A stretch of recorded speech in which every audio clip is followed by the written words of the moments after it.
Muy buenos días a todos, todas y todes. Bienvenida en esta fría mañana. Queremos darle la más cordial bienvenida a nuestros coordinadores de práctica. Veo por ahí a María Eugenia, Jorge Matamala, algunos tutores de orientación, pero una especial bienvenida a nuestros educadores y educadoras en formación que este semestre van a la práctica final, ¿ya? Y tenemos una invitada de lujo para conversar esta temática que en el primer semestre, ¿cierto?, ha atencionado muy fuertemente a los establecimientos educativos, como es el tema de la convivencia escolar. Quiero presentar a nuestra querida Carolina Irmas, ¿cierto? Ella nos ha colaborado en distintas instancias, ¿cierto?, desde la Coordinación General de Práctica, y ella trabajó en el primer semestre, fue parte integrante del Consejo Asesor Ministerial para el tema de convivencia y desarrollo integral.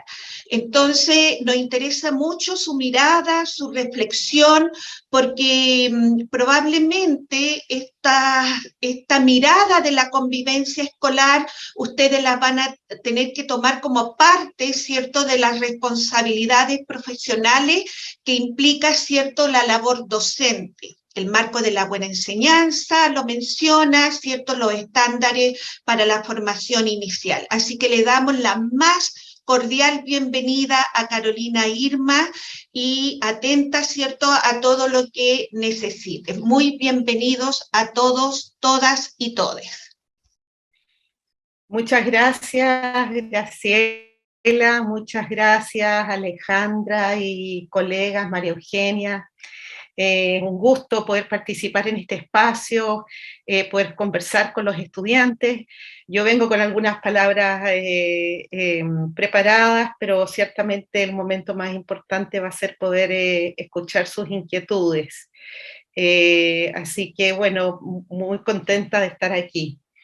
Mi presentación va a ser sobre las necesidades de la infancia, la adolescencia y cómo ellas están relacionadas con la búsqueda y el logro de una paz duradera, ¿ya?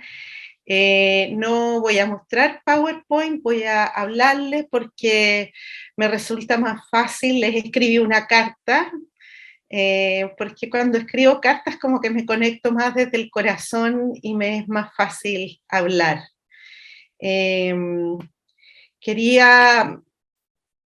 Yo soy profesora de lengua y literatura de enseñanza media, recién salida de la universidad. Trabajé como profe en distintos colegios públicos, privados, subvencionados, en Santiago, en Villarrica, donde me fui a vivir. Y como buena profe, lo que me motivaba más era diseñar actividades que resultaran motivadoras y de gran aprendizaje para mis estudiantes. Muchas veces me frustré al principio porque lo que yo diseñaba no me resultaba bien, como yo me había imaginado. Pasaban muchas cosas en el aula, cosas inesperadas. Muchas de las cosas que ocurrían no tenían que ver necesariamente con los contenidos de enseñanza, sino con las vidas de los niños, niñas y jóvenes, con su mundo. En esos tiempos, a principios de los 90, la diversidad de estudiantes y la inclusión educativa no eran tan relevantes como hoy. Mi primer aprendizaje de profe principiante, y diría que el más relevante, fue darme cuenta que el foco de mi planificación estaba puesto en los contenidos y en las actividades de enseñanza y no en los estudiantes y su realidad individual y contextual. Me di cuenta que no tenía claro quiénes eran mis estudiantes, qué les interesaba, qué les preocupaba, en qué mundo habitaban, con qué aprendizajes, experiencias, creencias, concepciones de mundo venían. En definitiva, qué necesidades tenían como personas. En los últimos meses ha aparecido en los medios y en los relatos de profesoras y profesores las constantes peleas y agresiones entre estudiantes. A veces también agresiones a profesores. Parece que la frecuencia e intensidad con que se generan episodios de violencia en las escuelas es mayor que antes de la pandemia. Me imagino que se hacen la pregunta, ¿por qué? ¿Qué les está pasando a nuestros niños, niñas y jóvenes? Las primeras respuestas apuntan al prolongado encierro durante la pandemia y, como comenta el profesorado, se debe a la falta de socialización y desarrollo de habilidades sociales. Pero me gustaría ir más a fondo. ¿Qué necesidades se expresan detrás de cada pelea, detrás de cada manifestación de violencia? Les quiero invitar a hacer un ejercicio que se realiza desde la intuición, desde la conexión con el sentir. Entonces los quiero invitar a cerrar los ojos un par de minutos mientras escuchan esta música que nos va a poner Alejandra y a sentir qué necesidades tienen esas niñas, niños y jóvenes.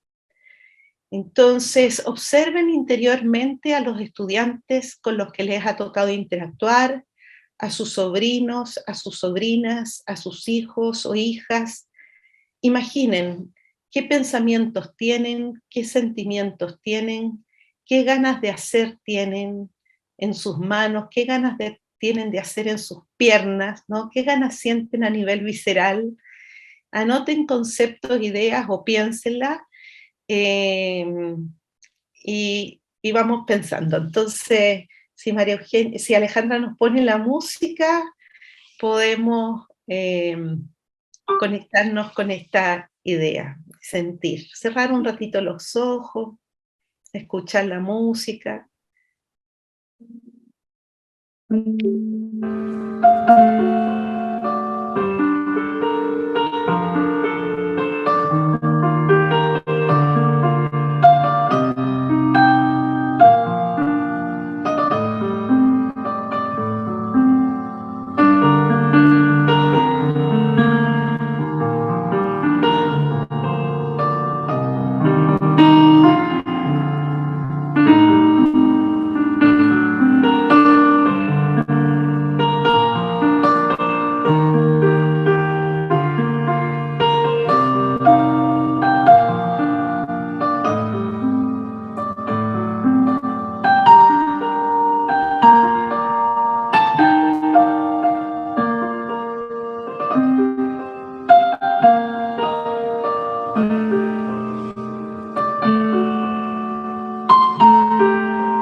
Bueno, me imagino que se les ocurrieron algunas ideas, se imaginaron algunas caritas. Aquellos de ustedes que hayan realizado prácticas el primer semestre también podrán recordar. Entonces, pensando en qué están pensando los niños, qué están sintiendo los niños, me gustaría que pensaran qué necesidades hay detrás en esos pensamientos, en esos sentimientos. Por ejemplo, en sus pensamientos apareció que el niño siente miedo, o los niños sienten miedo, miedo de sus compañeros, que les vayan a pegar. Las necesidades que tienen entonces es de seguridad, de apoyo, de contención. O por ejemplo, ustedes identificaron que los niños se sienten solos, entonces su necesidad es de compañía, de amistad, de contención u otra. Entonces los voy a invitar a que les voy a compartir mi pantalla para que anoten en menti.com, www.menti.com, www.menti.com. Ahí van a ver lo siguiente. Les voy a mostrar, les voy a compartir mi pantalla. Miren, ustedes van a entrar a este sitio, www.menti.com, no sé si lo alcanzan a ver, y van a escribir en su celular este número, el 39915726. Al escribir ese número se les va a abrir y van a poner Submit, van a apretar ahí donde está el cuadro azulito Submit, una vez que anoten eso. Y ahí les va a aparecer la pregunta, ¿qué necesidades de la infancia y adolescencia observo? Y en cada cuadrícula, ¿no? En cada rectángulo, en cada casilla, ustedes escriben una palabra, un concepto de qué necesita ese niño o niña o joven, ¿ya? ¿Qué está necesitando? ¿Ya? Porque detrás de las emociones, de los pensamientos de los niños hay necesidades. Entonces, cuando lo tengan, no sé si a lo mejor por el chat me pueden comentar si ya pudieron entrar.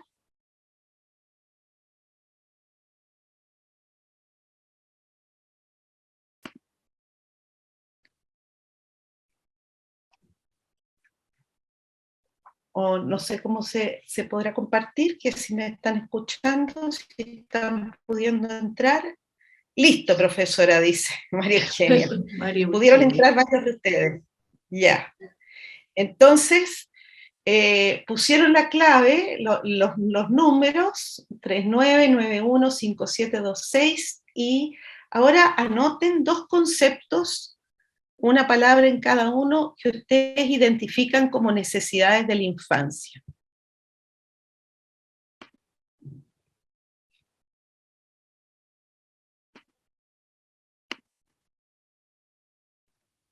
Y ahora nos vamos a ir a Mentimeter y vamos a ir observando lo que va apareciendo.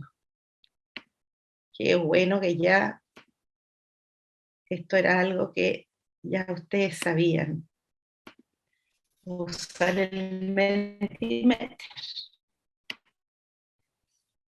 Miren, fíjense cómo comprensión aparece como con una fuerte, con mucha importancia, ¿no? Es lo que más mencionan. Y mencionan atención, cariño, amor, empatía, compañía, seguridad también está grande, reconocimiento también está grande, afecto, amor. Buenísimo. Y apoyo emocional. Apoyo emocional apareció con mucha fuerza. Ser comprendido, ser escuchado, ser respetado. Sanación, presencia, abrazos, pertenencia, protección, ser comprendido.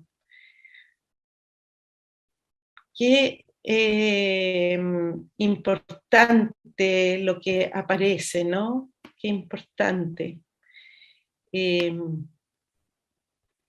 Entonces,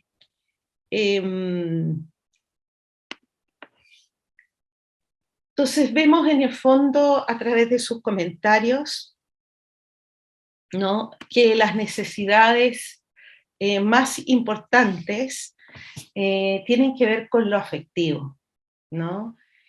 Amor, contención, apoyo, escucha, atención, ¿no? Y yo he hecho este taller con estudiantes, con profesores en varias escuelas, y siempre aparece lo mismo, o sea, las necesidades más destacadas.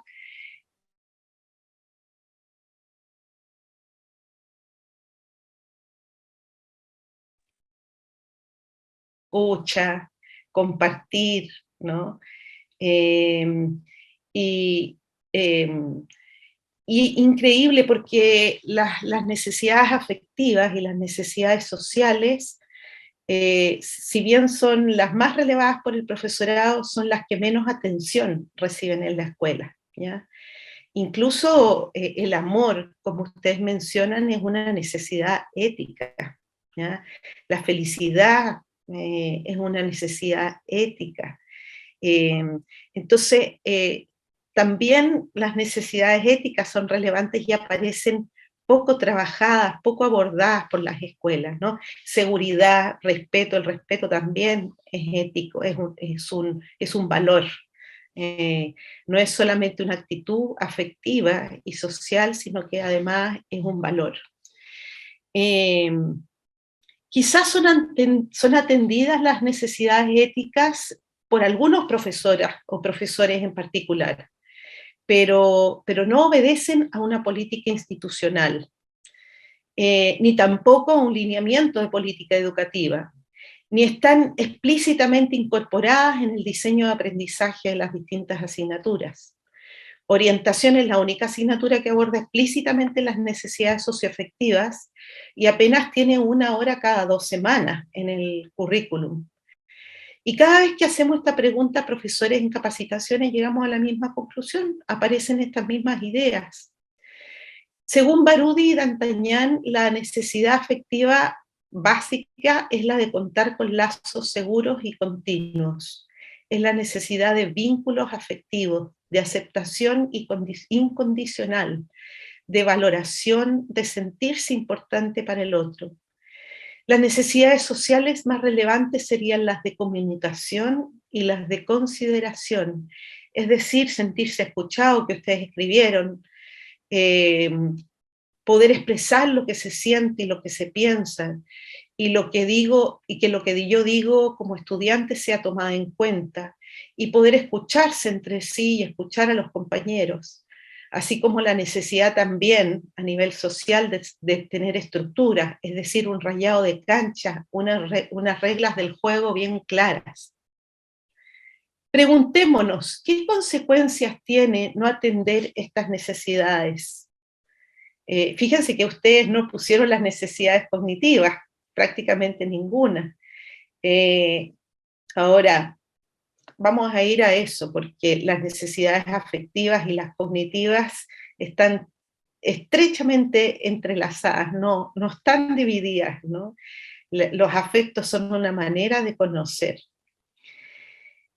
Entonces la pregunta es, ¿qué consecuencias tiene no atender esas necesidades? Obviamente todas las emociones que ustedes identifican, angustia, miedo, inseguridad, soledad, rabia reprimida, baja autoestima, como personas, como estudiantes, son las que se generan producto de no atender estas emociones, ¿no? Este sentir, estas necesidades. Y esto no es un asunto reciente. Déjenme decirle que los estudios realizados a niños y niñas entre 1 y 4 años develan que Chile es una figura dentro de los países con las peores cifras de salud mental en el mundo, en unos estudios que se hicieron en 24 países. En otro estudio, entre 16 países, Chile aparece con los índices más altos de emociones negativas, de miedo, de frustración, de timidez y de malestar afectivo. En otro estudio, Chile supera a Corea del Sur, a Polonia, a Rusia y a Estados Unidos en afectividad negativa, en miedo, disconfort y timidez, en un estudio comparado sobre bienestar emocional. Y se estima que en la actualidad el suicidio es la segunda causa de mortalidad en jóvenes. Con relación al género, el Ministerio de Salud reveló que la cifra en hombres es 4 veces mayor que en las mujeres. Cuando el estrés no se puede expresar y se encapsula en el cuerpo y el cerebro, se manifiesta en forma de ansiedad, de depresión, de enfermedades psicosomáticas, de descontrol emocional automático y de apatía. Y a esto se le conoce como dificultades internalizantes, pues el malestar se internaliza, no logra expresarse, no logra compartirse, no logra comunicarse. Y Chile, en dificultades internalizantes a nivel afectivo, tiene una prevalencia 4 o 5 veces mayor al resto de los países del mundo. 4 o 5 veces mayor. Entonces la pregunta es, ¿dónde estamos poniendo el foco en lo educativo? Atender las necesidades de la infancia y de la adolescencia, ofreciendo oportunidades para un desarrollo integral, ese debiese ser el foco de nuestra labor. No lo podemos perder de vista. Necesitamos una educación que ponga el foco en el desarrollo pleno del ser humano, donde los intereses, las preguntas, las necesidades, las inquietudes, los sueños de niñeces y juventudes guíen el diseño de aprendizaje. Necesitamos una educación que promueva el saber sensible, que no separa corazón de pensamiento, porque los estudios de neurociencia confirman que la emoción es indisociable de la cognición, que la emoción antecede en milisegundos al pensamiento y le acompaña abriendo o cerrando circuitos sinápticos. Las emociones dejaron de ser consideradas en la academia como un fenómeno periférico o como un efecto lateral de la acción educativa. La literatura las caracteriza como parte central del proceso de aprendizaje. La violencia puede ser entendida como una negación de las necesidades humanas básicas, como son la supervivencia, el bienestar, el reconocimiento, el respeto y la libertad. La violencia daña no únicamente el cuerpo, sino también la mente y el espíritu. Por lo tanto, hay tres tipos de violencia. Está la violencia estructural, que afecta las condiciones de vida de la infancia y adolescencia, y que se relaciona con cuestiones como pobreza, desempleo, falta de acceso a una vida sana, falta de acceso a cuidados, falta de acceso a derechos y oportunidades. Está la violencia cultural, que refiere a prejuicios y estereotipos que justifican la violencia directa y estructural, ¿ya? Y está la violencia directa, que son los eventos que constatamos a diario en las relaciones entre las personas. Por ello, diremos que los vínculos en la escuela son una dimensión clave de la convivencia. En un estudio que publicamos el 2021 sobre vínculos en la escuela, evidencia que los y las maestras tienen clara que su tarea es mediada por las relaciones que establecen con sus estudiantes, que su labor es esencialmente afectiva y vincular. Asimismo, la literatura caracteriza la labor docente como una práctica relacional afectiva. La dimensión afectivo-vincular constituye el núcleo del proceso de trabajo docente, despertando sentimientos y acciones en los maestros y en aquellos a los que va dirigida su labor, principalmente sus estudiantes. Por lo mismo, convertirse en profesor es un proceso altamente emocional. Y como la investigación concluye, todos quienes participan de la formación inicial docente están de igual manera altamente implicados emocionalmente. Todos los vínculos en la escuela son importantes, entre estudiantes, entre educadores, entre la escuela y las familias. Pero la literatura señala que el vínculo más relevante de todos es entre profesores y estudiantes, entre profesoras y estudiantes.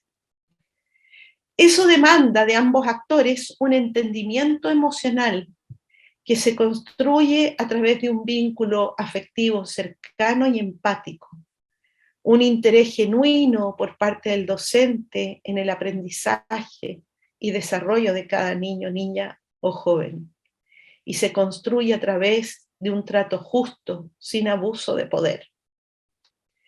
No me quiero extender en esto, lo que quisiera destacar son las consecuencias que esto reporta a la profesión docente. Y es que desde una óptica profesional, el desarrollo personal del profesor, de la profesora, forma parte de su desarrollo profesional. Una profesora o un profesor que se conoce mejor a sí misma, que tenga bien fortalecida su capacidad de empatizar, es decir, de comprender al otro en su sentir. Una profesora capaz de comprender las emociones, sus propias emociones y autorregularse para no dañar a otros. Una profesora o un profesor capaz de escuchar atentamente, siendo empática y asertiva. Una profesora o un profesor con buena autoestima, capaz de trabajar en forma colaborativa, de pertenecer a grupos, de compartir, entre otras muchas cualidades de interacción afectiva. Esa profesora, ese profesor será alguien que pueda enfrentar de mejor manera todos los desafíos que supone el ejercicio de la profesión docente. Responder a las necesidades que ustedes detectan en los estudiantes es un desafío de carácter afectivo vincular.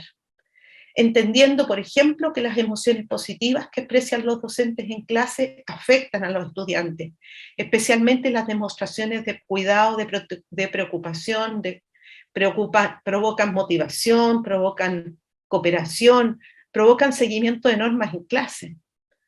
Su proceso de desarrollo profesional implica entonces su propio desarrollo afectivo, socioafectivo. Trabajar consigo mismos como personas.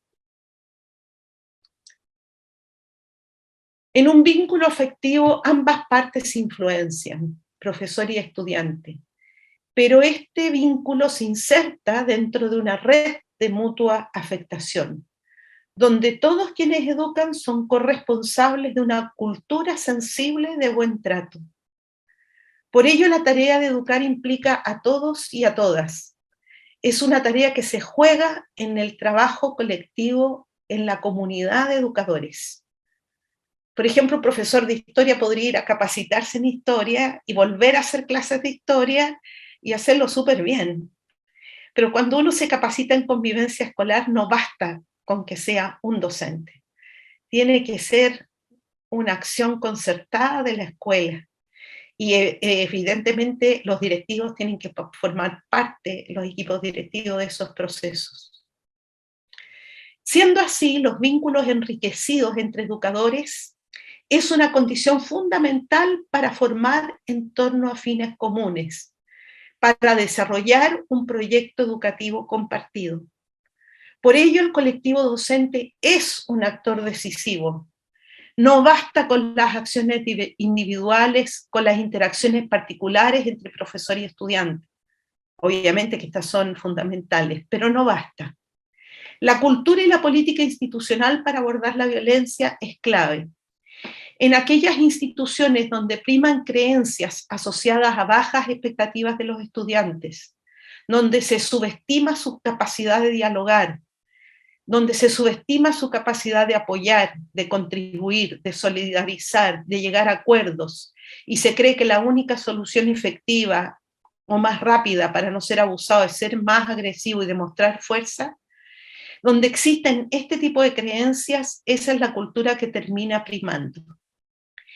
En aquellas instituciones donde rige un trato vertical y autoritario, desde los equipos directivos y en todas las capas hacia abajo, o donde el trabajo de los profesionales es solitario, individualista, competitivo y carente de políticas y prácticas de colaboración y apoyo mutuo, difícilmente se logrará disminuir los niveles de violencia entre estudiantes. Las políticas y prácticas institucionales de prevención de la violencia son un factor decisivo, pero para ello se requiere sí o sí un trabajo mancomunado, coordinado y consensuado a nivel de la comunidad docente. Como estudiantes en prácticas es importante que observen cómo se da ese trabajo de prevención en la escuela, de prevención de la violencia y de actuación frente a episodios de violencia. Y si acaso este es un trabajo colectivo, mancomunado, o si es un trabajo que obedece a acciones particulares, a iniciativas particulares de algún docente. Les digo esto porque les ayuda a bajar la presión que ustedes tienen sobre sus hombros. No pueden resolver los problemas que tienen a su base un trabajo colectivo.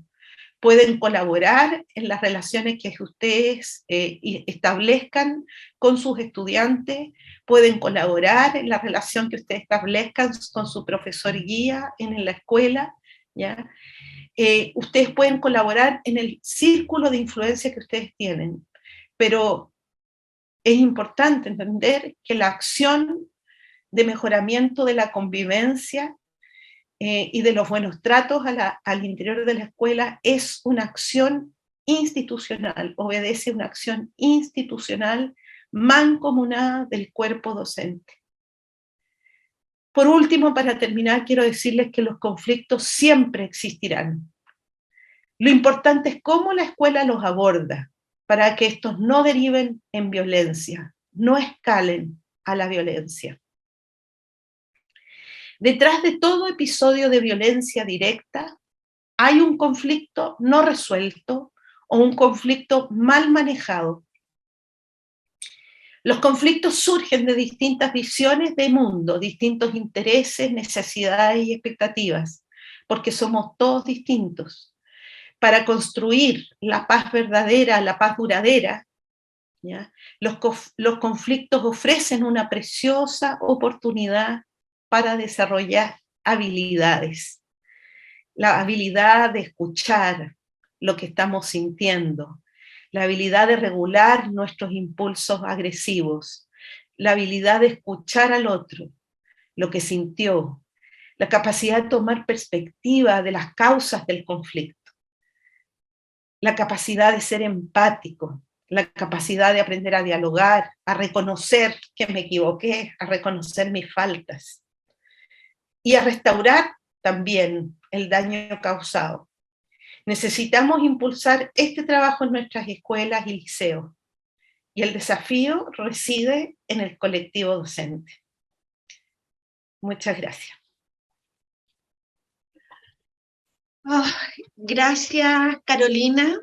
La verdad es que yo creo que a todos nos llega como tu reflexión, siempre tan potente, sensible y que nos aporta, ¿no? Que nos aporta a mirarnos nosotros desde la formación que estamos entregando como formadores de formadores a nuestros estudiantes, educadores que van a ir y educadoras que van a ir a la práctica final. A mí me dejaste como remecida, ¿no? Como movida emocionalmente. Y queremos ir a las preguntas, a los comentarios de nuestros educadores y educadoras en formación. Nos interesa también que su voz esté presente. Tú hiciste como un recorrido desde este desarrollo personal, ¿cierto? Que tiene que tener el educador en formación para trabajar, ¿cierto? La afectividad, el desarrollo integral. A veces nos amarramos en la planificación, ¿no? Ahí hay una pregunta, Alejandra, ahí ahora te doy la voz. Sí, Emma Sánchez tiene la mano levantada para que le podamos dar la palabra. Hola, buen día. Hola, Kiki. Muchas gracias. Es Kixi con X. Oh, pero me salté una X intermedia. Es difícil mi nombre, sí. Más que nada quería agradecer la reflexión. Es un tema que es muy importante que lo podamos visualizar y poder tener presente para esta práctica, en mi caso en la final. Ante eso he pensado harto este tiempo porque tengo a varios amigos que son profesores y profesoras, y hay un tema que he pensado harto este tiempo en cómo los colegios abordan justamente el tema de la violencia. Me llamó la atención que el primer semestre, yo soy de la cuarta región, hay un colegio específicamente en Vicuña que el primer semestre unos amigos me contaron, no, pasó que llegaron los carabineros al colegio porque hubieron unas peleas entre dos mujeres, tercero medio creo que era, pelea que se agarraron del pelo y violencia en general. Y llegaron los carabineros al colegio, los llamaron por tema de protocolo, pasó esto. El tema es que después se quedó ahí el tema de la pelea, hubieron también sanciones, hubieron unas multas monetarias, y pasó el tema, y ahora justamente este segundo semestre, cuando ya recién comenzó, me entero de que entrando al colegio, entre esto que estuvieron de vacaciones, o estuvieron con pelea y cosas por interno, por Instagram y redes sociales, que también son fuertes hoy día para la juventud, ¿cierto? Sí. Y entrando al colegio pelearon de nuevo, el primer día de clase.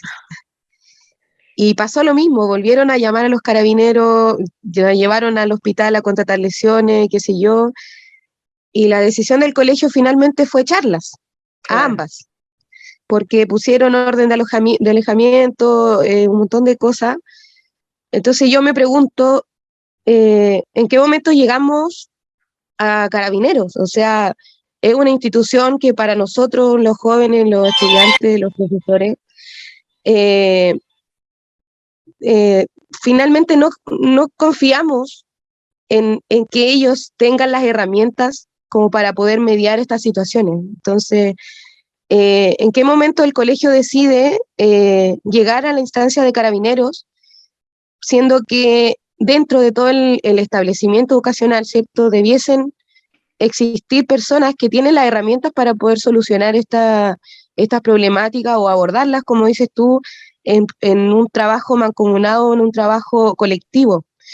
Entonces, me hago la pregunta y también a ustedes, porque yo no sé cómo funciona el protocolo o la ley de educación en por qué llegamos a Carabineros y no a solucionar desde el colegio, desde el establecimiento. Eso es mi reflexión, pregunta.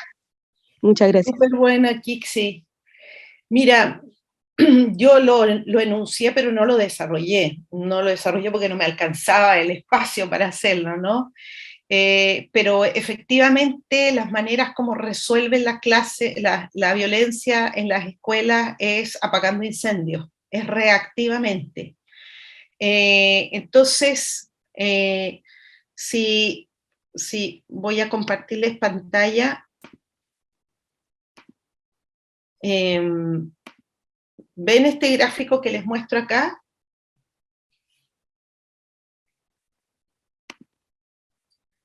En general, nosotros trabajamos a nivel de medidas de contención, ¿ya? Y esas medidas de contención son de paz efímera, ¿ya? Una paz que se resuelve la situación puntualmente, en general con medidas punitivas, ¿ya? Castigo, expulsión, etcétera, por falta de recursos pedagógicos, diría yo, en temas de convivencia escolar, y los problemas vuelven a aparecer y vuelven a aparecer una y otra vez, ¿no? Y efectivamente las medidas que tenemos son expulsiones, sanciones, expulsión del aula, suspensión por varios días, o por un día, o por 2 días, ¿ya? Incluso el otro día me contaban que utilizaban un concepto eufemístico para referirse a la expulsión, ¿cómo se llama?, suspensión, que era que se fue a reflexión en casa. Pero obviamente que el estudiante no reflexiona ninguna cosa en la casa, ¿no? Es una manera eufemística de decirlo, ¿no? Entonces, en general, el área donde se mueven las escuelas en Chile es a nivel de protocolos y de reglamentos, y muy pocas intervenciones formativas, ¿ya? Una intervención formativa, una contención formativa, es un proceso de acompañamiento, de apoyo, de diálogo, para abrir espacios de diálogo y de participación de los estudiantes en la resolución de sus conflictos, ¿ya? Enseñarles a dialogar, a resolver conflictos pacíficamente. Y evidentemente que eso requiere un proceso de aprendizaje, no es algo inmediato, es algo que se entrena, que se ejercita, es un músculo que se desarrolla aprender a dialogar, ¿ya? Y obviamente que eso significa trabajar a nivel vincular de la organización escolar, pedagógico, curricular. Entonces, esa es la manera como no se resuelven los conflictos en la escuela, ¿no? Y por eso llegamos a eso, porque en general los conflictos los resolvemos a nivel de paz efímera, ¿ya? Reactivos de corto plazo, mediante vigilancia y castigo, sanciones a las escuelas. También el sistema educativo, la ley de violencia escolar, utiliza las sanciones, las multas a las escuelas. Entonces, esa es la manera como el Estado, la institucionalidad también actúa. Entonces tenemos, por ejemplo, incluso a nivel de Estado, una política de convivencia escolar que que no comulga con la política con la ley de violencia escolar, ¿no? Entonces, claro, los problemas no se resuelven, ¿ya? Y efectivamente los directores, las directoras tienen la potestad de dejar entrar a los carabineros a las escuelas, pero de lo que estamos dando cuenta aquí es que cuando dejan entrar a los carabineros a las escuelas es que no están funcionando ni siquiera los protocolos, o no hay protocolos ni reglamentos, y por supuesto que el trabajo más profundo de medidas de prevención y de medidas de transformación de la institucionalidad escolar no existe. Entonces, por eso estamos ahí, porque trabajamos a nivel reactivo, trabajamos a nivel punitivo, y estamos como los monos porfiados, ¿no? Volvemos a donde mismo. Eso te quería contar. Emma, ¿podrías ahora ver si tu micrófono se puede activar? ¿Aló, me escucho? Ahí sí, Sí. Emma, fantástico. Genial. Hola a todos y todas. Primero, bueno, me gustaría hacer dos consultas. Primero, preguntar sobre la importancia de la codocencia en base a los problemas en la escuela, sobre todo porque lamentablemente en nuestra formación inicial docente no se nos enseña a trabajar en codocencia, cuando es un ámbito clave en la escuela, ¿no? Además de ser exigido por el ministerio. Entonces quiero saber cuál es la importancia de trabajar de manera en conjunta con otros docentes para la resolución de los conflictos en la escuela. Por otro lado, igual me gustaría saber su opinión acerca del contexto post-cuarentena y los conflictos que se arman en la escuela, entendiendo que la normalización en el aula es casi inexistente, ¿no? Que ahora tenemos que llegar al aula y pedirle a las y los alumnos que abran el cuaderno, que escriban objetivos, que todo aquello, además con las ansias de ellos y ellas de sociabilizar, todo aquello ha demostrado que aumenta de manera importante la violencia dentro de las escuelas, ya que al no tener tanto tiempo de sociabilización en sus casas, llegan acá y es como, claro, una jungla para sociabilizar. Entonces me gustaría saber de qué manera influye ese contexto social dentro de los conflictos que se desarrollan en la escuela. Muchas gracias. Muchas gracias por tu pregunta, muy buena, muy buena. Primero, la codocencia es un valiosísimo, súper necesario. Yo sé que varias escuelas, muchas escuelas, o no sé qué cantidad, pero creo que ha habido un avance en Chile en ese sentido, que cada vez se está tratando más. Yo no sé, me imagino que tú eres profesora o educadora diferencial, ¿no? A propósito de la codocencia. No, no eres ya. Entonces lo preguntas como profesora. Sí, cada vez se está trabajando más en codocencia, tanto por los equipos PIE como las duplas psicosociales. Están apoyando mucho más en el aula. He sabido que en varias instituciones han ido dando pasos en ese sentido y evidentemente que es valiosísimo. Como miembro del Consejo Asesor, nosotros propusimos rebajar, digamos, aumentar las horas de libre disposición del profesorado para desarrollar más espacios de articulación y de trabajo conjunto a nivel profesional. En las aulas, fuera del aula, etcétera, acompañarse, hacer más codocencia. Esa es una medida súper importante porque también el estrés de los profesores ha aumentado a tal nivel que se habla de un 20-25% de licencias médicas. Es muy importante la codocencia, además de los encargados de convivencia con los equipos de docentes, porque en general también lo que se nos ha reportado es que se le termina derivando a los equipos de convivencia todos los problemas y conflictos de la escuela, y este también es un actor que está sobredemandado y muy desgastado, ¿no?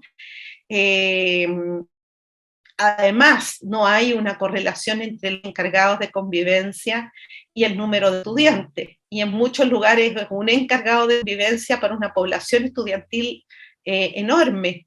Entonces, nosotros pedimos al Ministerio de Educación que aumentara y que pusiera un número de encargados de convivencia y que los capacitara para que trabajen con los docentes, de modo que exista un trabajo mancomunado como el que yo les explicitaba. Por otra parte, respecto a los conflictos con pandemia que tú identificas, la primera solicitud que hicimos al Ministerio de Educación como consejo asesor es que nosotros creemos que tiene que haber un cambio a nivel curricular. Un cambio a nivel curricular que no pasa únicamente por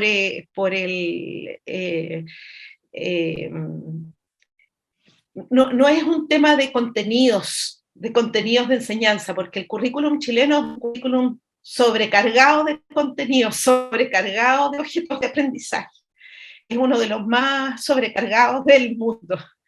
Entonces no es tanto, no se trata de ver qué contenidos van y qué contenidos vienen, sino que lo que hay que hacer es reestructurar la organización de la malla curricular al interior de la institucionalidad, cambiar campos. Nosotros proponemos fuertemente hacer unidades de aprendizaje integrado, que en todas las escuelas exista, también apunta a la pregunta de docencia, es decir, que todas las asignaturas confluyan a unidades de aprendizaje a través de problemas o aprendizaje por proyecto, u otras metodologías como aprendizaje de servicio, que en el fondo hacen que se produzca una integración del conocimiento y no asociación y asignaturismo en el que vivimos hoy día, ¿no? Eso aliviaría bastante la carga docente y podría permitir que haya más trabajo mancomunado. Hay todo un desafío al ministerio. No le va a ser fácil porque significa cuestiones bastante subjetivas, estructurales. No sé si respondí la pregunta.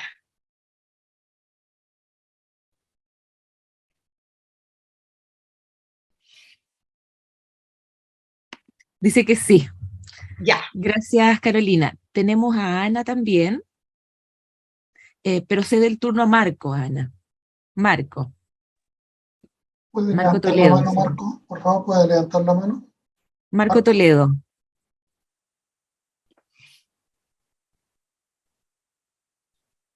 Está habilitado para hablar. Ahora sí, ahora sí. ¿Me escuchan? Sí, Sí, perfectamente. te escuchas bien. Ya, sí. Muchas gracias. No sé por qué había un problema de audio al comienzo, pero ahí parece que alguien me lo soluciona. Ya, mi duda es la siguiente. Lo que pasa es que yo tengo una prima profesora y ella era una persona muy movida y yo soy una persona creativa. Siempre tengo ideas para todo. Tengo una mente muy divergente. Y eso me trae problemas a veces. Entonces, resulta que en el colegio de ella, los otros profesores no tenían trabajo colaborativo. Y es más, la llegaron a envidiar. Así que resultó que el director, como sabía de la situación, la tuvo que poner de supervisora en terreno porque ella es de la escuela de Nertume, el colegio que está en la localidad de Nertume, y ellos atienden alumnos en camioneta que están aislados, que no han podido venir a casa. Así que la puso ahí. Pero yo pienso que, como ya vi en la práctica anterior, que lamentablemente no tuve problemas, porque yo tengo problemas con la comunicación asertiva, ya vi que en Chile hay mucho chaqueteo entre los profesores. Entonces, el trabajo se complica con eso. Así que Me gustaría que me diera su impresión sobre cómo trabajar con gente que no quiere trabajar contigo. Pucha, yo cuando salí de la universidad y me metí a trabajar como profesor en un lugar donde pudiera trabajar, hubiera equipo, donde pudiera formar equipo con otros, donde pudiera insertarme, porque si tú ya eres creativa y se te ocurren 1000 ideas para hacer, imagínate cómo se te potencia eso y el beneficio que trae a los estudiantes cuando es con otros colegas que son creativos y con los que puedes trabajar en equipo. Es impresionante. Yo entré a trabajar a Cristóbal Colón, que es una escuela de Conchalí y que me permitió eso. Yo creo que uno tiene que tratar su primer objetivo cuando uno entra a una escuela es buscar socios, buscar con quién uno puede trabajar, con quién puede hacer unos equipos. Probablemente, a lo mejor van a haber muchos, a lo mejor van a haber pocos, pero con los pocos que se pueda armar equipo es bueno que hagas, ¿ya? Porque también trabajar en equipo es un aprendizaje profesional. No es fácil, a veces las ideas no son consensuadas, no son comunes, no son compartidas, entonces llegar a un consenso es todo un proceso, ¿no? Así que mi invitación, mi proposición es arma equipo con aquellos que puedas armar en la escuela. Busca a quienes podrían ser socios y socias para trabajar en conjunto, para planificar, para reflexionar sobre las inquietudes que tú tienes, para contar qué pasó en el aula, para compartir metodología, y de a poquito ahí van apareciendo. Cuando uno abre los ojos, las antenitas aparecen personas. Y si definitivamente no aparecen personas, ahí hay que buscar otro lugar, hay que buscar otro lugar. Yo creo que un gran desafío del Ministerio de Educación es trabajar con los equipos directivos, porque evidentemente que ellos son los primeros responsables de generar un contexto y un clima de buenos tratos entre los profesionales de la educación en las escuelas. Acabar con los chaqueteos, acabar con los comentarios ofensivos, los comentarios a espaldas del otro. Es una cultura que tenemos que modificar los chilenos, las chilenas. Y bueno, hay que partir por nosotros mismos, porque nosotros también somos buenos para pelar. Eso. Bien. Seguimos entonces con Juan Carlos Olivares. Ya, antes que todo, saludo a todos, especialmente a ti por tu exponencia. Mira, yo simplemente quiero sumar un poco ya lo que Marco haya planteado. Ahora, es interesante, de acuerdo a tu conocimientos, estadísticas que has, digamos, manejado, claramente la violencia no es algo espontáneo, ¿cierto? Porque, como se ha planteado, es una conducta, es una expresión, ¿cierto?, de alguna forma psicosocial, pero desde mi mirada, creo que hay aquí un aporte importante, obviamente, o si uno quisiera hacer un estudio un poquito más activo, determinar este aumento de violencia tiene que ver con que más niños son violentos o los mismos niños que antes de la pandemia, ¿cierto?, ya tenían conductas violentas, simplemente han hecho un poquito más abierta esa conducta con sus pares. Eso sería interesante, porque si no estaríamos hablando de un porcentaje quizás no muy importante, que no hemos sabido capaces, ¿cierto?, a nivel de aula, a nivel de política, gobierno, Estado, en fin, cómo poder, digamos, interpretar sus necesidades, ¿cierto? Uh-huh.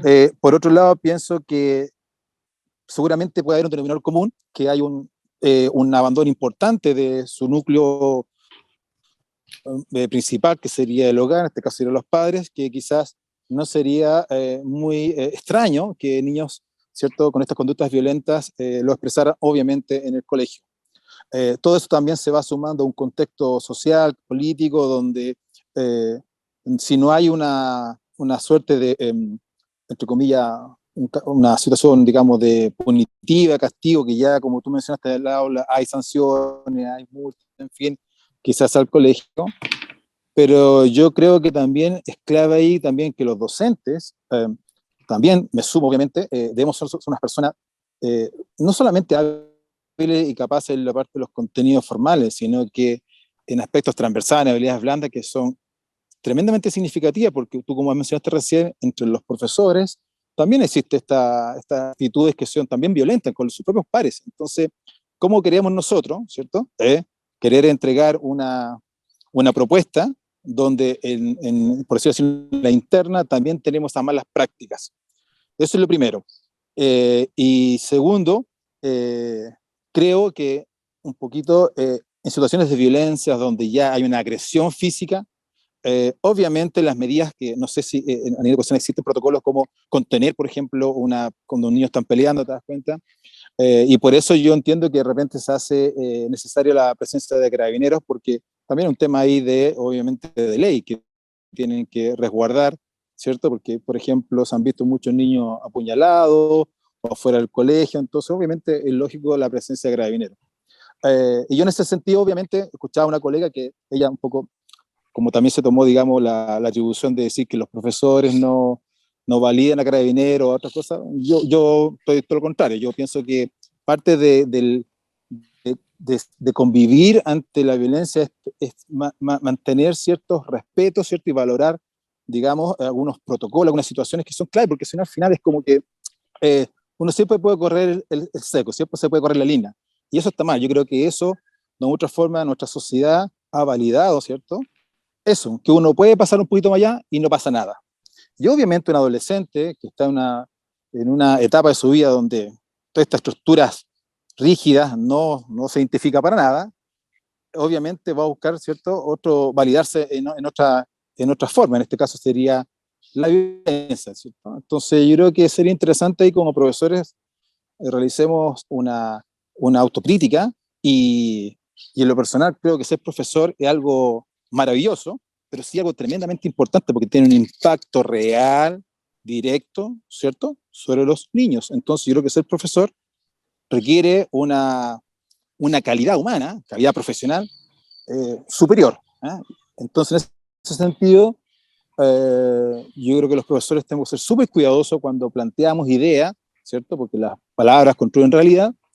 Y eso obviamente va generando un entorno que de repente no nos damos cuenta que también vamos aumentando, ¿cierto?, de manera silenciosa, una actitud violenta, como dije al principio, entre los pares, y al final difícilmente uno puede recomendar algo que no lo vive de manera personal. O sea, yo creo que ahí hay que tener coherencia.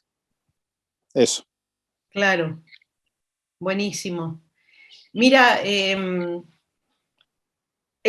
una de las cosas que nosotros creemos es que hay que continuar haciendo los estudios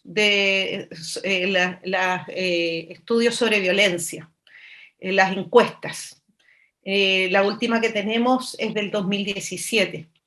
Entonces estamos al debe en eso como país. Entonces no podemos decir si ha habido un aumento o no, porque no tenemos encuestas que lo avalen. ¿Ya? Y eso fue uno de los pedidos que hicimos al ministerio, porque antes lo hacía el Ministerio del Interior, y ahora estamos pidiéndole al ministerio que lo haga, ¿ya? Que haga estudios de violencia, que haga encuestas para poder también ir llevándole el pulso a la situación de nuestra infancia y adolescencia. Y claro, eso es importante. Ahora, es indudable que ha habido un aumento, porque por lo menos en frecuencia y en intensidad. O sea, muchos profesores me dicen, antes estos se pelean por un lápiz y terminan a cuchillo. Antes no era así. No había esa explosividad que existe hoy. Y evidentemente que esto tiene que ver con habilidades sociales, pero como yo los quise llevar un poco a mirar las necesidades de la infancia, ¿no? Más integralmente, las necesidades éticas, afectivas, ¿no? Cognitivas, y las fisiológicas también, ¿ya?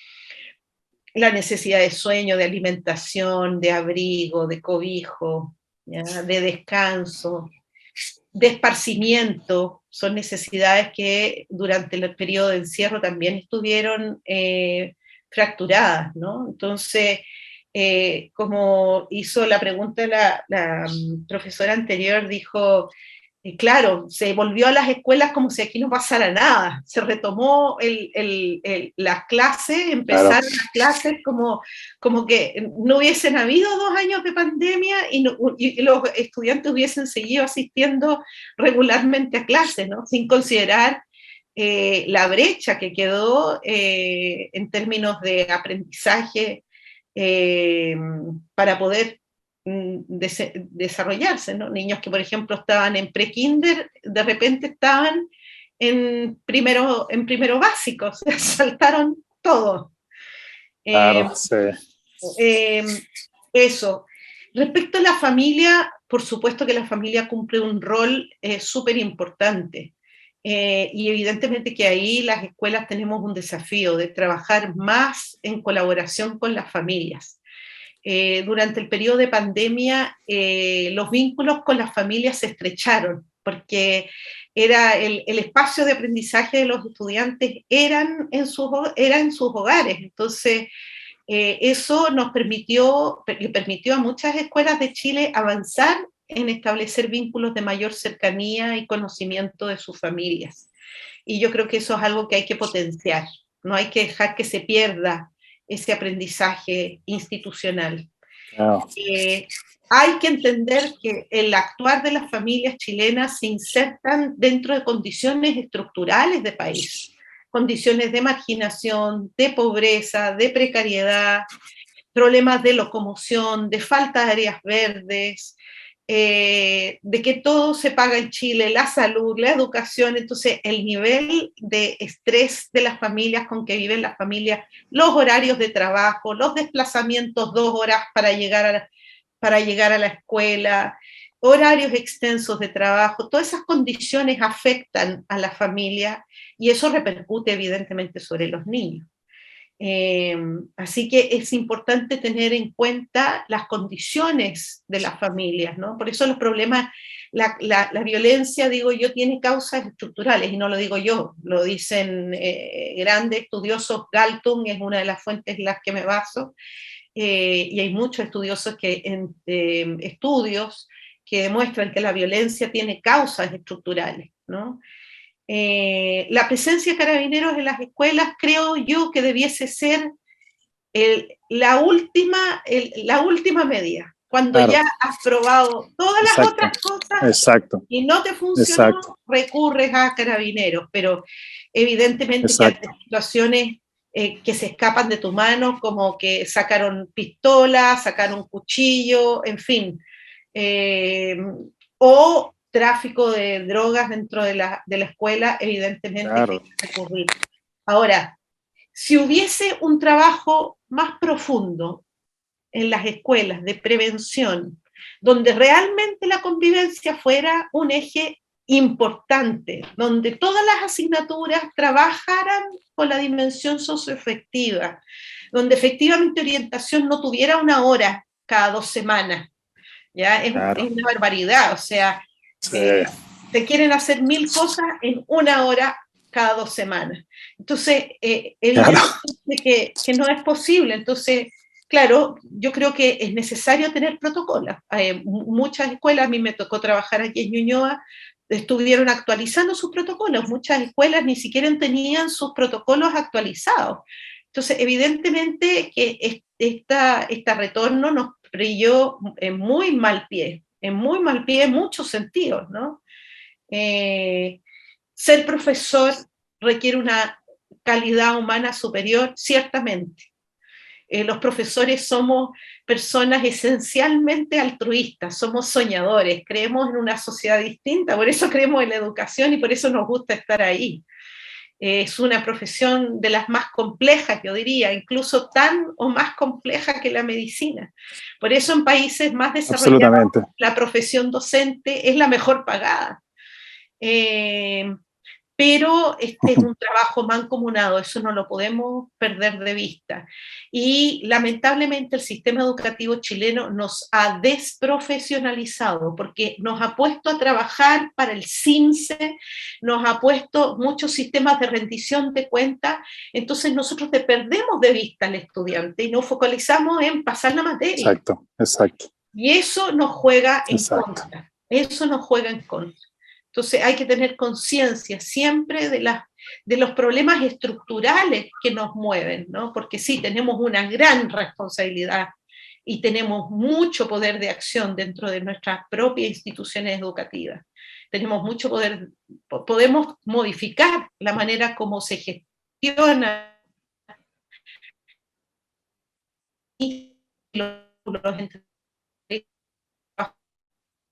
pero condiciones estructurales que también tenemos que atender.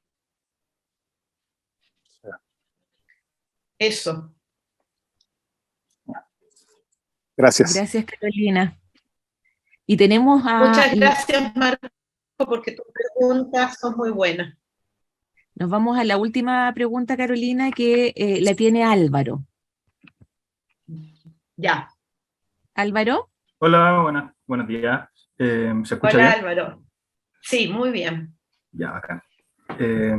Bueno, mi duda va en cómo lograr un equilibrio entre el desarrollo de la concepción acerca de los derechos, pero también de los deberes. O sea, yo tengo el derecho de ser escuchado, pero también tengo el deber de respetarle, escuchar al otro. Entonces creo que últimamente, yo creo que en este último tiempo, había un desarrollo excesivo de la concepción acerca de los derechos, que no está mal, porque también está bien saber cuáles son los derechos que uno tiene, pero en desmedro del desarrollo de los deberes que tiene que haber para poder sociabilizar de manera correcta. O sea, una persona no puede esperar que sea respetada si no respeta al resto. O sea, yo no puedo esperar respeto si no soy capaz de respetar la palabra de otra persona. Pero me parece que en el periodo de pandemia hubo un desarrollo excesivo de la concepción de los derechos fundamentales que debe tener una persona, pero no se ha desarrollado esa dimensión de deberes sociales que tenemos para poder resguardar estos derechos que prácticamente nacen del deber que tiene uno de poder sociabilizar con el otro de manera correcta. O sea, cómo lograr ese equilibrio es súper difícil en un ámbito donde tienes por lo menos, no sé, el 50 o el 60% de las personas que rodean al niño diciéndole tú tienes derecho a esto, tú tienes derecho a esto otro, tú tienes derecho a esto otro, tú tienes derecho a esto otro, pero no se le inculca que para obtener ese derecho tengo que también tener una concepción de los deberes que hay detrás de él. Claro. O sea, yo creo que, ¿cómo es tu nombre? Que perdí de vista tu nombre. Álvaro. Álvaro.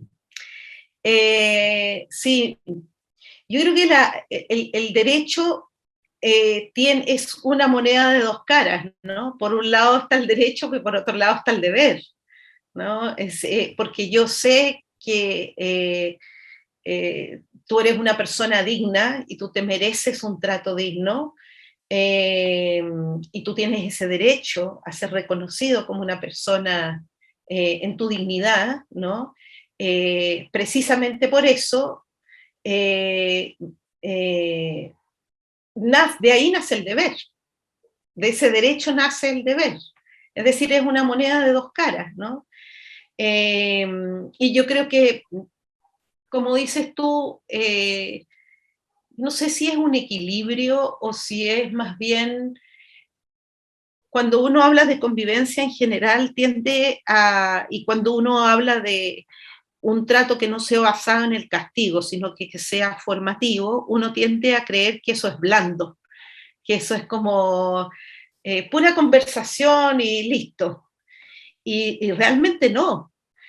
Cuando tú resuelves un conflicto con efectividad, significa que ambas partes toman conciencia de su responsabilidad en el conflicto. Cuando se produce un conflicto entre pares y tú generas un espacio de diálogo y la manera como conduces ese diálogo, lo que tú generas es la comprensión por parte de todos los implicados de su responsabilidad en que eso ocurriera. Y ahí estamos trabajando con el derecho y el deber al mismo tiempo. No es blando. Y tan no blando es que después de cada conflicto debieran haber consecuencias, debiesen haber responsabilidades, debiese haber restauración del daño causado, ¿no? Y eso debe ser parte, porque también nos han enseñado mucho que la resolución como a generar acuerdos de convivencia, pero después cuando esos acuerdos se rompen no pasa nada. Resulta que generar acuerdos de convivencia significa tomar acuerdos en las normas que nos van a regir, pero también en qué vamos a hacer cuando estas normas no se cumplan, porque dañan, porque causan daño, nos dañamos unos a otros, causan daño en el aula, causan daño al profesor, causan daño, en fin. Entonces, yo creo que la postura yo no sé si es equilibrio entre derechos y deberes, yo creo que más bien es un tema de hacernos responsables de nuestros actos. Yo creo que por ahí va la cosa. Y entender que el diálogo, que la mediación de conflictos debe conducir a que cada una de las partes asuma su responsabilidad de los hechos y repare el daño causado. No sé si con esto respondo, Álvaro, a tu inquietud. Sí, totalmente, sí, concuerdo. De hecho, el hecho de que la educación sea bidireccional habla también de eso, de que hay un camino que tengo que recorrer yo y un camino que tengo que recorrer, o sea, que tenemos que recorrer en conjunto. O sea, no es una cosa personal. Gracias, profe. De nada, Álvaro. Alejandra, estamos con las preguntas, no sé si se nos queda alguna. Vania había levantado la mano, tal vez podíamos cerrar con ella. ¿Ya? ¿Sí? Vania Sangüesa, si levantas la manito para que te activen el audio, Vania. ¿Aló? ¿Ahora sí? Ahí sí. Hola, buenas. En realidad, más que una pregunta, era hablar algo muy Vania. parecido a lo que dijo la profesora ahora, que tiene que ver con, más que nada era como un poco de lo que se refería el compañero. Lo que pasa es que yo siento que igual no hay que olvidar que en nuestro país yo siento que no se les respetan los derechos a los niños. Y eso es algo que tenemos como, que lo llevamos hace muchos años. Ay, no sé, ¿se me escucha bien? Que parece que no tengo buena señal. Sí, te oyes bien. Perfecto. Estoy acá en la universidad, ya, ahí sí.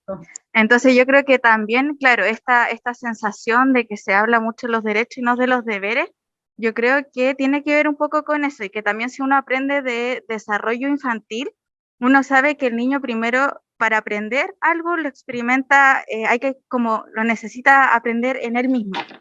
Por ejemplo, bueno, yo ahora tengo un bebé y para yo enseñarle a que él respeta a los demás, lo primero que tengo que hacer yo, que no sé, que él no vaya a golpear a otro niño, etcétera, es con el ejemplo de mostrar, primero hay que enseñarle a ser respetado, y tal vez no tanto con palabras cuando son más chiquititos, pero sí respetarlos como en el trato, en el ejemplo, que ellos lo sientan, que lo vean, que sientan que así es la convivencia.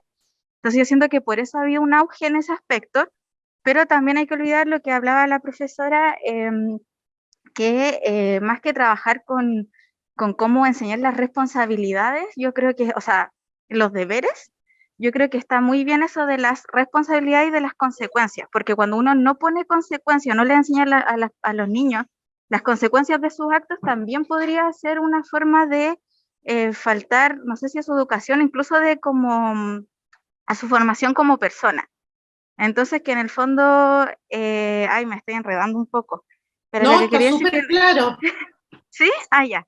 Eso, Sí. que en el fondo más que enseñar a los estudiantes y como los deberes que ellos tienen, yo creo que lo primero es respetarles sus derechos por sobre todo y nunca, nunca, nunca que eso quede como atribución de que tienen que aprender los deberes para que también se le cumplan los derechos, sino que todo lo contrario y que las consecuencias, en el fondo, que sean responsables de sus actos. Pero eso ya lo dijo la profesora, era solo eso.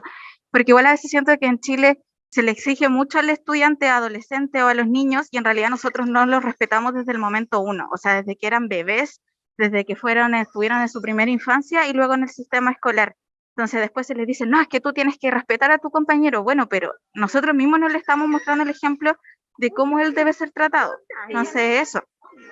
Saludos. Oye, Vania, qué bueno que hagas el punto, porque sí, me faltó decir eso. Y quiero volver sobre cifras que yo les di y que me parecen que son gravísimas.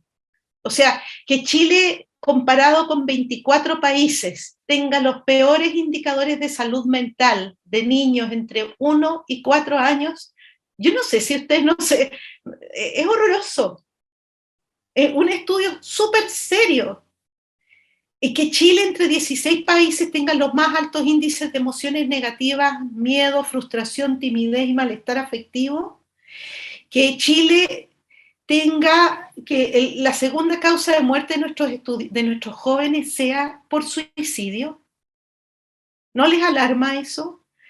Y que Chile tenga 4 a 5 veces más dificultades internalizantes, es decir, que se les ha enseñado a los estudiantes, han aprendido a través de nosotros, los adultos, a que se tienen que comer su pena, a que se tienen que comer su rabia, a que se tienen que tragar su tristeza.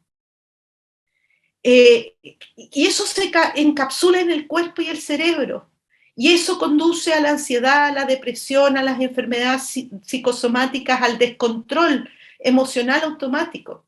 Entonces, yo creo que estos indicadores, esta información, yo les podría traer mucha más información sobre esta.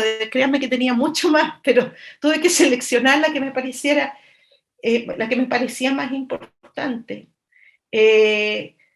Esto nos está dando cuenta que efectivamente lo que dice Vania es cierto. No estamos respetando desde su más tierna infancia el derecho a un trato digno de nuestros niños, niñas y jóvenes. No lo estamos respetando, no. Y es algo que lo tenemos tan naturalizado que no lo vemos. A mí me ha tocado trabajar en escuelas donde los gritos los tienen naturalizados los profesores, como así es la única manera. Y desde chiquitito. Entonces, y los gritos es una agresión. Entonces, no nos extrañemos después que los estudiantes rompen, queman, porque así estamos. Entonces, sí, la familia tiene una responsabilidad, hay responsabilidades estructurales del Estado chileno. A mí me parece que por eso es tan importante informarse sobre la nueva Constitución, y lo voy a decir con todas sus palabras, porque los temas son estructurales. Y además hay un problema cultural que tenemos que modificar, de malos tratos a la infancia. Por eso es tan importante el énfasis en los derechos y por eso la UNICEF ha sido tan fuerte en Chile. Ha hecho un trabajo súper importante en Chile. Sí. Estamos en la hora. Veo la mano levantada de Ronald, que me da no sé qué dejarlo sin hacer la pregunta, pero Ronald, si puedes como expresar tu pregunta así en forma breve para Carolina, y ya cerramos, ya por un tema de tiempo. Ronald. Hola, buenos días a todos y a todas. Bueno, más que una pregunta, era un comentario a raíz de lo que estaba señalando Carolina, y en relación a eso, que la violencia ha sido algo estructural que no solamente se encuentra en la familia o en los establecimientos educacionales, algo que lo vemos a nivel de estructura de Estado. Y se va reflejando con esos indicadores, con los indicadores que nos menciona sobre la infancia, sobre el suicidio adolescente, que son indicadores de que como sociedad estamos haciendo las cosas mal, las cosas de manera violenta, y se refleja en frustraciones, en miedos. Y concuerdo también en lo que mencionaba antes de que el cambio, si viene es de la sociedad en su conjunto, tenemos que partir haciendo los cambios por nosotros como profesores, ir cambiando ciertos paradigmas, cierta subjetividad individualista que hemos tenido a través de los años como cultura, para empezar a conversar, a dialogar, a pesar de que lleguemos a un consenso, a un disenso con nuestros pares o con los estudiantes, pero siento que el diálogo es súper fundamental para que puedan aflorar nuestras emociones, no nos traguemos las cosas, pero para eso se tienen que dar la instancia y nosotros como profesores también tenemos que ayudar a que se desarrollen esas instancias de diálogo, tanto con nuestros pares como con los funcionarios del establecimiento con cual debamos trabajar y con los estudiantes que, como decía algún compañero más atrás, recorremos un camino solo, pero también un camino acompañado de ellos. Entonces es súper vital que nosotros demos esa instancia siempre en cada momento de diálogo para solucionar conflictos o también para trabajar sobre los mismos conflictos y que no detone solamente en violencia. Yo creo que dar ese espacio de diálogo es vital para todo eso. Muchas gracias. ¿Está silenciada, Carolina? Excelente intervención. Yo creo que una de las cosas en la que tiene que modificarse el currículum, y para eso es muy importante que baje la cantidad de materia que hay que pasar cada año y que evidentemente el CIMSE pase a ser una evaluación muestral y no censal, ¿ya?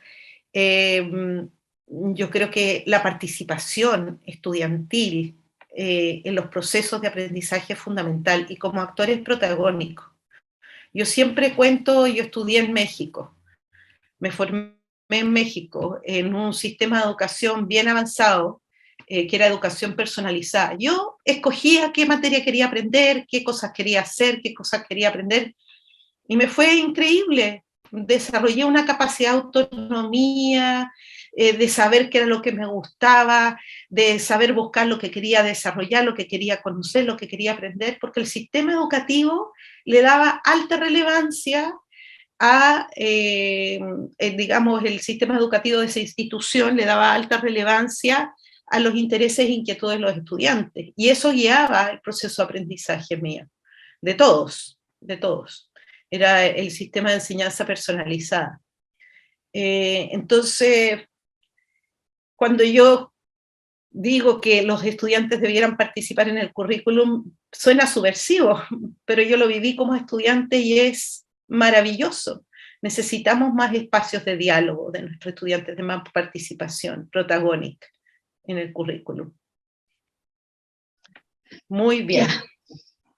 Le damos muchas gracias a Carolina. Yo creo que nos ha dejado ahí como varias interrogantes que debieran ser abordadas en las reuniones de práctica, desarrollar esta sensibilidad, ¿cierto? Y que yo creo que es un elemento muy, muy relevante. Mañana vamos a estar con dos profesores que nos van a aportar respecto a la reflexión situada específicamente en los incidentes críticos.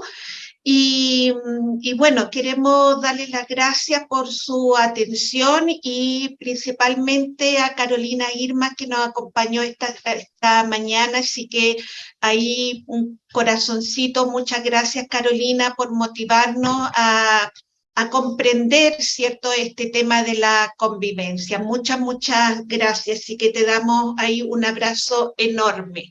Entonces mañana nos encontramos a las 9:30. Ahí dice Álvaro que dejó un audio sobre el libro de la propuesta constitucional para personas no videntes, ¿cierto? Importante informarse respecto también a la nueva constitución. Muchas gracias y nos vemos mañana a las 9:30 en punto, ¿ya? Muchas gracias.